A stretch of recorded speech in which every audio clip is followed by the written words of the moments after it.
The streetlights cast long shadows across Pine Valley Road as a sleek black BMW rolled quietly through the upscale neighborhood. Behind the wheel sat a young man in his early 30s, dressed sharp in a navy blue suit, slightly loosened tie, and wire-rimmed glasses. He'd just wrapped up a late meeting with clients about their dream home design, another successful presentation that would help establish his growing reputation as one of the city's promising architects.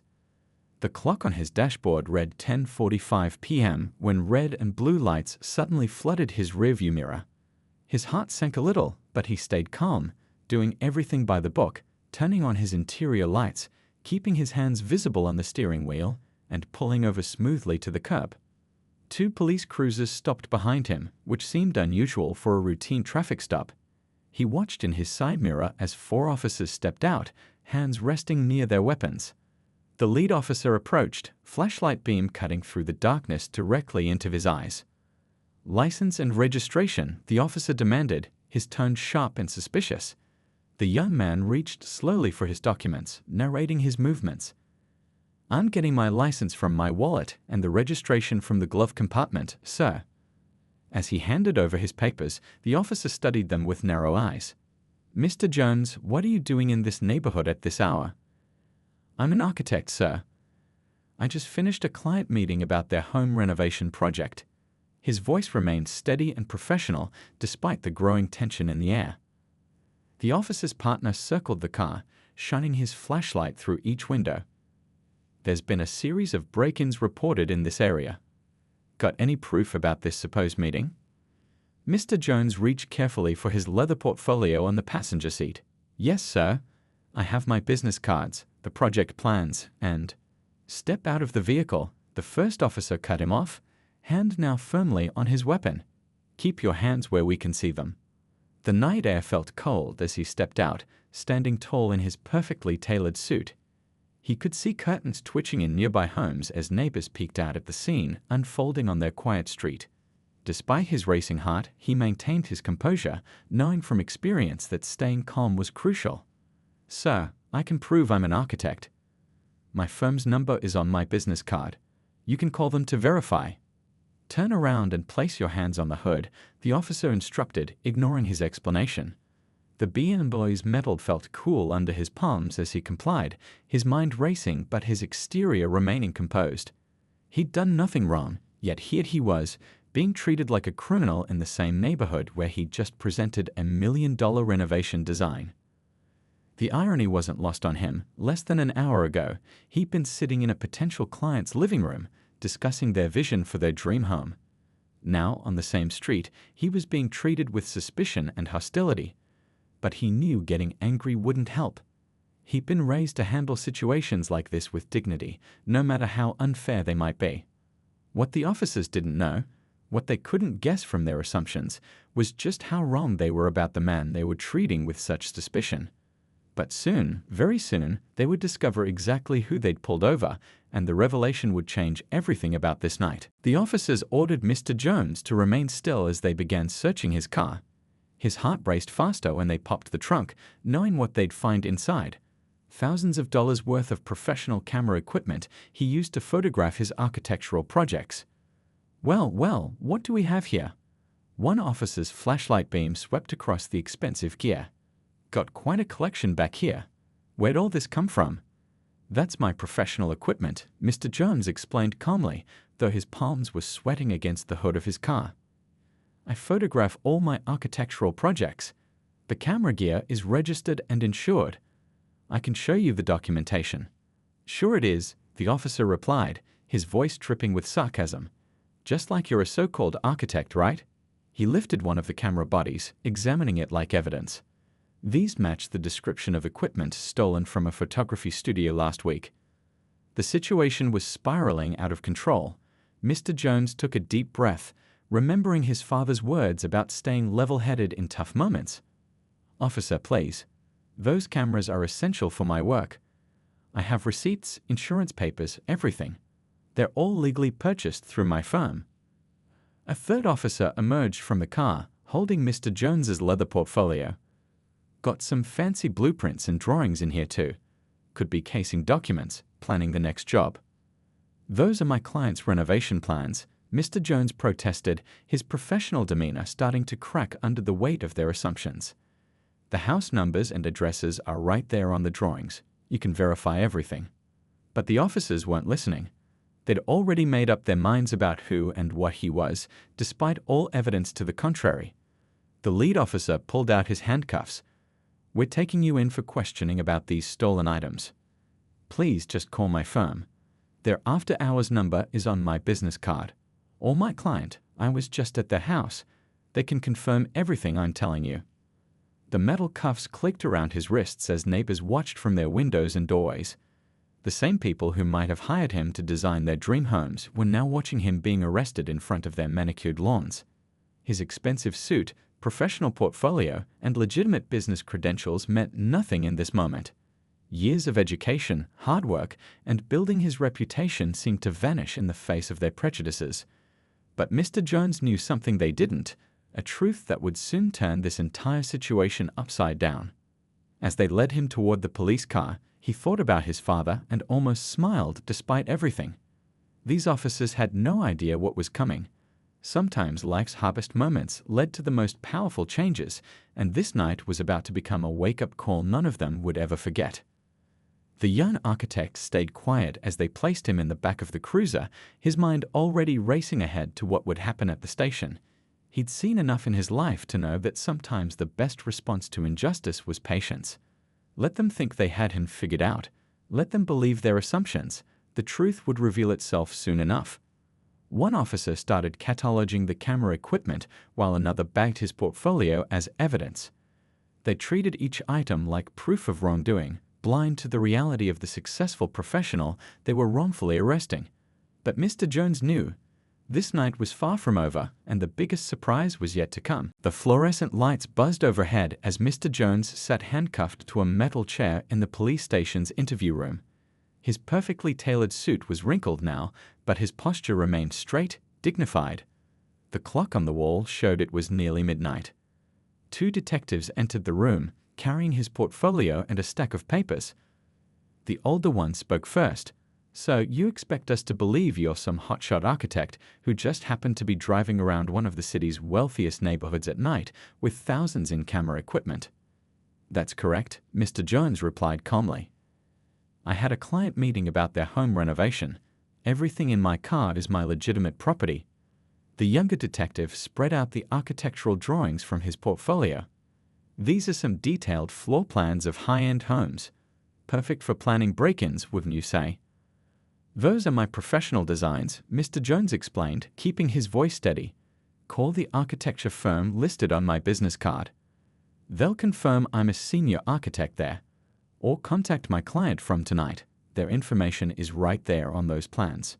"Sure, we'll call this fancy firm of yours," the older detective smirked, picking up one of Mr. Jones's business cards. "Probably just another dead end." "Please do," Mr. Jones replied. He almost wanted to smile, knowing what was coming, but kept his expression neutral. The younger detective stepped out to make the call while his partner continued the questioning. "Let's talk about this camera equipment. Matches exactly what was stolen from a high-end photo studio last week." "Those cameras are registered to me and my firm," Mr. Jones said. "The serial numbers will prove it. I use them to document my projects. It's standard practice in architectural work." The detective's response was cut short when his partner burst back into the room, face pale. He whispered something urgently in the older detective's ear. "That's impossible," the older detective muttered, but his partner nodded firmly. They'd both turned to stare at Mr. Jones with new eyes, finally seeing past their assumptions to the truth about this well-dressed young professional they'd arrested. "Is there a problem, officers?" Mr. Jones asked quietly, though he knew exactly what was happening. The firm had confirmed his identity, but that wasn't what had shocked them. No, they'd discovered something else, something about his family that was about to change everything. The older detective cleared his throat. "It seems there's been a misunderstanding. We need to verify one more thing." "Of course," Mr. Jones replied. "While you do that, I'd appreciate if someone could check on my cameras and other equipment. They're very expensive and essential for my work." The detectives exchanged nervous glances. They treated those cameras like stolen goods, tossing them into evidence bags without care. Now they were realizing just how badly they'd misjudged the situation. "We'll have someone handle that right away, sir," the younger detective said, his earlier suspicion replaced with obvious anxiety. As they hurried out of the room, Mr. Jones sat back in his chair, still handcuffed but no longer worried.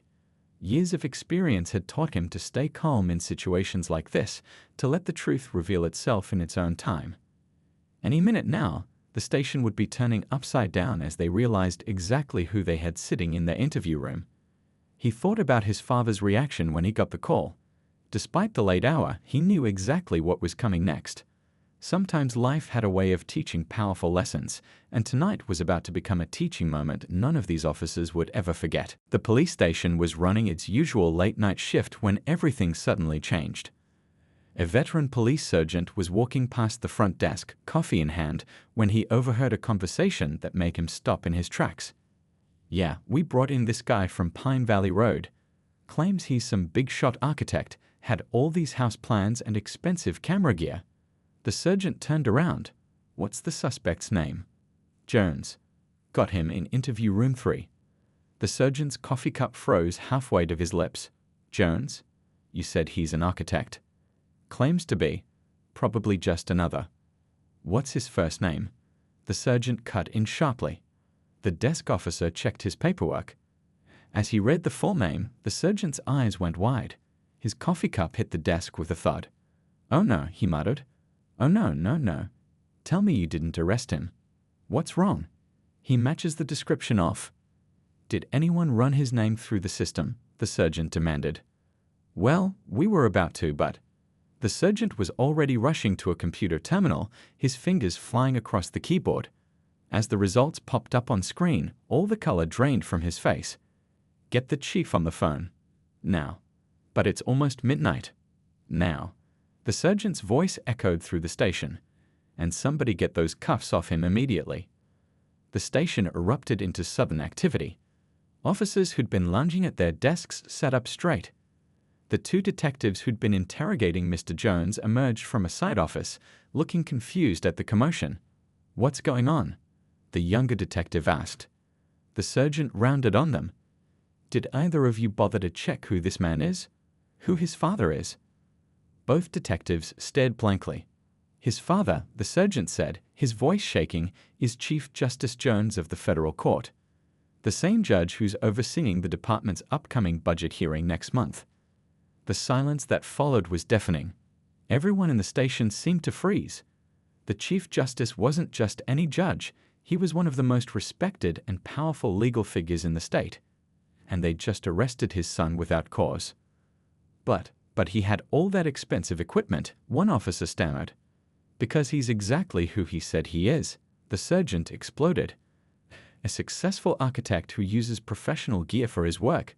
Everything he told you is true, but you didn't bother to check, did you?" Officers scrambled in every direction. Someone rushed to retrieve Mr. Jones' equipment from evidence. Another officer sprinted toward interview room 3 with keys to remove the handcuffs. The station's atmosphere had transformed from lazy midnight shift to panicked emergency in seconds. The chief would be arriving soon, and he would want answers about why they'd arrested a prominent architect without cause and ignored his attempts to prove his identity. But they all knew the bigger storm was yet to come, because somewhere in the city, a phone was ringing in the home of one of the most powerful judges in the state, waking him with news that his son had been wrongfully arrested. The sergeant looked at the chaos around him and shook his head. 25 years on the force had taught him one thing: some mistakes couldn't be undone. This night was about to become a turning point for the entire department, and not one person in the building would forget it. The police station doors swung open at 12:45 a.m. A tall man in his 60s walked in wearing a simple sweater and slacks, not his usual judicial robes, but his presence commanded just as much authority. Chief Justice Jones didn't need his formal attire to make an impact. His mere presence brought the bustling station to a complete standstill. Officers who'd been rushing around suddenly froze in place. Phones stopped ringing mid-buzz, as if even they sensed the gravity of the moment. The judge's face was calm, but his eyes held a storm of controlled anger as he approached a front desk. "I'm here for my son," he said quietly. His voice wasn't raised, but it carried through the silent station like thunder. The desk sergeant stumbled over his words. "Yes, Your Honor, right away. We've just discovered there's been a terrible misunderstanding." "A misunderstanding?" The judge's eyebrow raised slightly. "Is that what you call arresting a successful professional who was simply doing his job? A man who repeatedly tried to prove his identity to you?" Nobody dared to answer. The judge continued, his words measured but cutting. "My son carries multiple forms of identification. He has a registered business. His firm is one of the largest architectural practices in the city. He'd had legitimate business documents with him. Yet somehow none of that mattered to your officers. I wonder why." The police chief burst out of his office, still adjusting his hastily donned uniform. "Your Honor, I just got here myself. I assure you we'll get to the bottom of this." "Oh, we certainly will," the judge replied. "But right now I want to see my son." They led him to the interview room where Mr. Jones was now sitting, uncuffed, his possessions being carefully returned to him by nervously apologetic officers. When he saw his father, he stood up, straightening his wrinkled suit jacket. The two men embraced briefly, the judge checking his son over with concerned eyes. "Are you all right?" "I'm fine, Dad," Mr. Jones assured him. "Just another late night at work that got interesting." The judge almost smiled at his son's understated description. Even in this situation, his boy kept his dignity and composure, qualities that had helped him build his successful career despite the obstacles society kept throwing in his path. Turning back to the gathered officers, the judge's expression hardened again. "My son was doing exactly what he told you he was doing, meeting with clients about their home renovation. The same work he's done for years, building a respected reputation in this city. But none of that mattered tonight, did it?" The police chief stepped forward. "Sir, I assure you, this isn't how we typically operate." "Then explain to me," the judge interrupted, "why my son's business card, his portfolio, his firm's contact information, and his client's details weren't worth 5 minutes of your officer's time to verify. Explain why they assumed his professional camera equipment was stolen rather than believing it belonged to the successful architect standing in front of them." The silence in the room was deafening. Every officer present knew exactly why, and that truth hung heavy in the air. "Dad," Mr. Jones said softly, placing a hand on his father's shoulder, "maybe this can be a chance for change." The judge looked at his son, this remarkable young man who'd faced similar situations before yet somehow maintained his optimism, his belief that things could get better. Even now, he was thinking about how to turn this horrible experience into something positive. "You're right," the judge finally said, addressing both his son and the room full of officers. "This will be a chance for change. Because I promise you, what happened tonight won't be swept under the rug. It's going to be a wake-up call for this entire department." The story hit the local news the very next morning. "Renowned architect wrongfully arrested" read the headlines, but that was just the beginning. The incident sparked something much bigger than anyone expected. The internal affairs investigation moved quickly. The officers involved were placed on administrative leave while the department reviewed every detail of that night. Body camera footage showed exactly how they'd ignored Mr. Jones's attempts to prove his identity, how they'd dismissed his professional credentials without even checking them. But something unexpected happened during this process. Instead of filing a lawsuit, Mr. Jones did something different. He reached out to the police department with a proposal. "We can handle this one of two ways," he explained, sitting in the chief's office a week after the incident. His father, the judge, sat beside him, listening quietly. "We can let this become another headline about police misconduct, or we can turn it into an opportunity for real change." The police chief leaned forward, desperate for any solution that might help fix this mess. "What do you have in mind?" Mr. Jones pulled out one of his architectural drawings, not a house design this time, but a different kind of blueprint. "I've drafted a proposal for a new training program.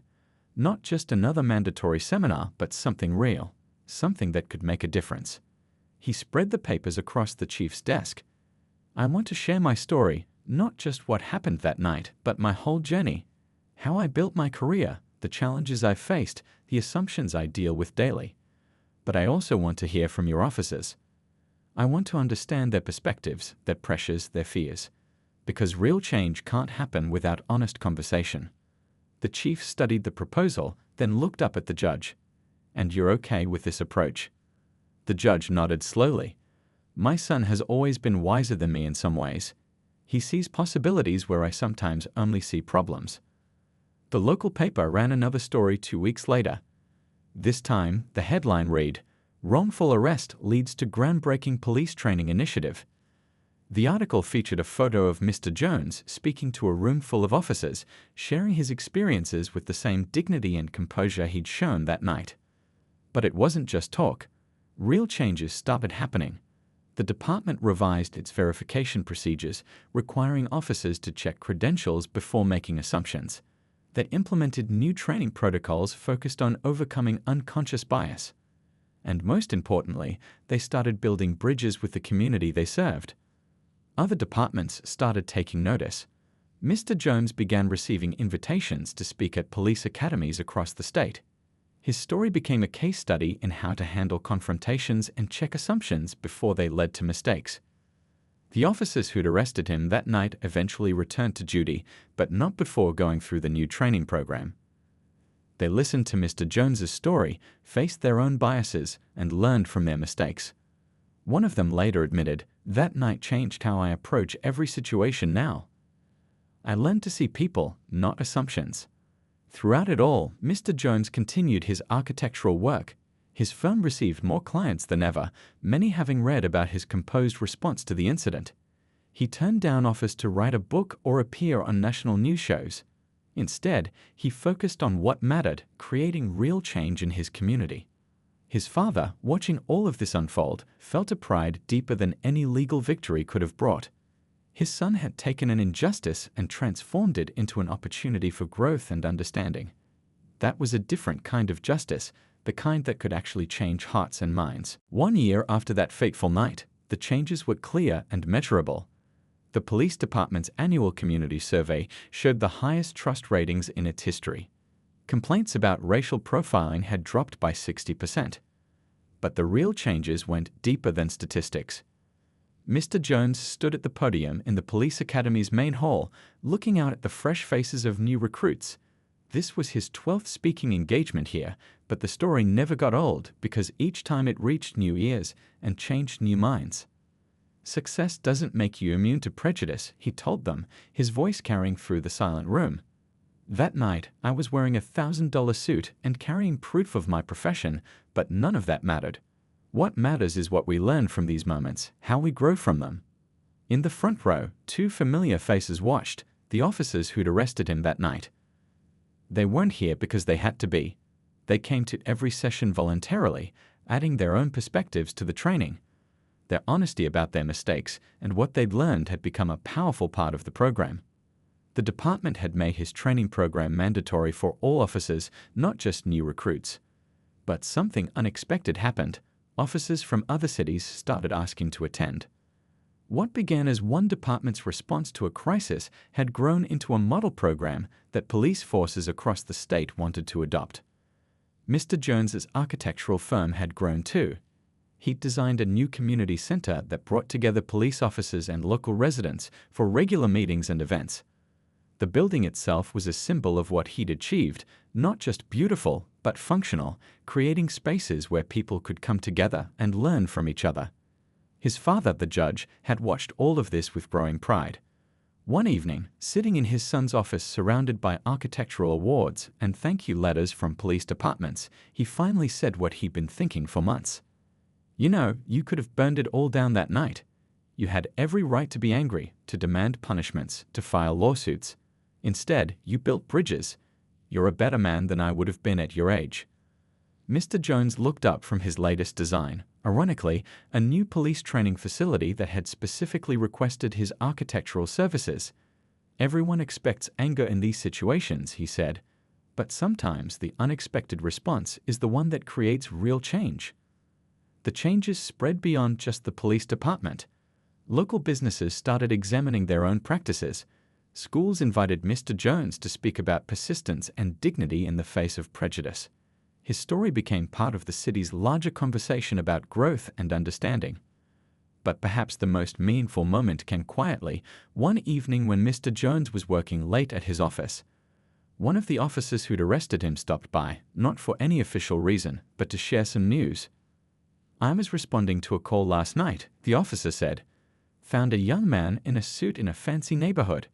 My first thought was exactly like that night with you. But then I remembered." I stopped, I listened, I checked his story.